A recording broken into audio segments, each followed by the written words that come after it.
on sait où on veut aller. L'objectif, c'était de se qualifier pour la CAN il y a 2 ans. C'est fait. Et 2, d'aller le plus loin possible dans cette Coupe d'Afrique. Aujourd'hui, nous sommes ensemble. Et j'attendais ce moment depuis longtemps parce que le fait de passer du temps ensemble sur le terrain et en dehors, je vous l'ai souvent dit que cette équipe a une âme, cette équipe a un potentiel énorme. Et le fait de passer du temps ensemble, ça nous permet de chaque fois, à chaque sortie, progresser. Donc je ne sais pas jusqu'où on peut aller, mais en tout cas, je prends du plaisir tous les jours à travailler avec les garçons. Et le statut d'outsider me va très bien qu'on nous laisse tranquille le plus longtemps possible. Entre le 2e et le 3e match, on a été beaucoup plus tueurs. L'importance de Seb n'est pas que devant le but. L'importance de Seb, c'est aussi dans un point de fixation, c'est aussi dans la capacité à donner le dernier ballon. Il a été passeur aussi. Il marque un but qui est magnifique, qui est hors jeu. Mais voilà, c'est le football. Mais en tout cas, il est là, il se crée de nombreuses occasions. Il est toujours à la dernière passe ou dans la surface. Donc ça me donne beaucoup de satisfaction et d'espoir pour la suite. Après, il faut savoir aussi qu'on a des équipes qui préparent leur match, qui essaient forcément d'isoler les forces vives de l'équipe. Donc c'est un tout. Mais en tout cas, aujourd'hui, entre le 2e et le 3e match, je le répète, après le 2e match, j'étais très frustré du manque de réalisme. Et sur le 3e match, nous avons été très réalistes et les joueurs ont pris vraiment du plaisir offensivement. Donc il faut que ça continue. Mais je ne parle pas de fébrilité. Je parle plus d'esprit tueur qu'il faut avoir. Mais sachez qu'on travaille normalement.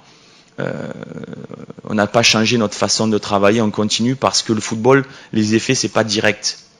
Parfois, c'est retardé. Donc j'ose espérer que les effets retardés vont se faire ressentir encore le prochain match. Si je regarde cette équipe, c'est une équipe qui est très expérimentée. Les joueurs jouent quasi tous en Égypte, donc ont l'habitude des conditions africaines, on va dire. Ils sont toujours au rendez-vous, même sans forcément faire de grands matchs, ils sont jamais loin. Ils ont un entraîneur qui a une grosse expérience. J'ai une certaine admiration pour son parcours. Il a connu les plus grands clubs en Europe, il a connu les Coupes du Monde, il a entraîné dans quasiment sur tous les continents, donc il a une grosse expérience. Des joueurs de génie avec forcément Mo Salah et puis d'autres joueurs qui sont irrésistibles. Donc je disais, même sans forcément tourner à plein régime, ils sont dangereux. Donc ce sont des matchs à élimination directe qui peuvent se jouer 90 plus 120 plus. Donc tout va être important à gérer.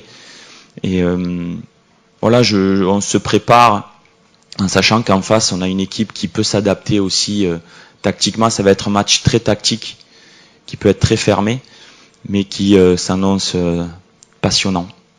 Concernant Eric, il sera là. Il jouera avec un look un peu rugby, avec un casque.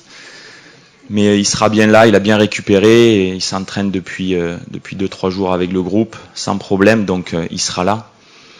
Nous connaissons forcément les équipes nord-africaines et les matchs de poule sont quelque chose et puis les matchs à élimination directe autre chose. Et ces équipes-là sont redoutables lors de ces matchs parce qu'il y a un aspect psychologique important. Je le disais, s'il y a une similitude entre l'équipe tunisienne et égyptienne, c'est que leurs joueurs jouent au pays dans des grands clubs, en Tunisie avec l'Espérance de Tunis, avec l'Étoile de Sahel, etc. L'Égypte, c'est la même chose avec Al Ahly, avec le Zamalek, avec NPI, avec Pyramide. Donc ce sont des joueurs qui ont l'habitude des conditions africaines. Félicitations à vous, la Tunisie, pour être venu à bout d'une équipe du Nigeria irrésistible et séduisante sur les phases de poule. Mais encore une fois, la vérité, c'est le match suivant tout le temps. Donc on oublie vraiment ce qu'on a fait, ça nous sert de confiance, c'est bien ce qu'on a fait, mais on n'a encore rien fait.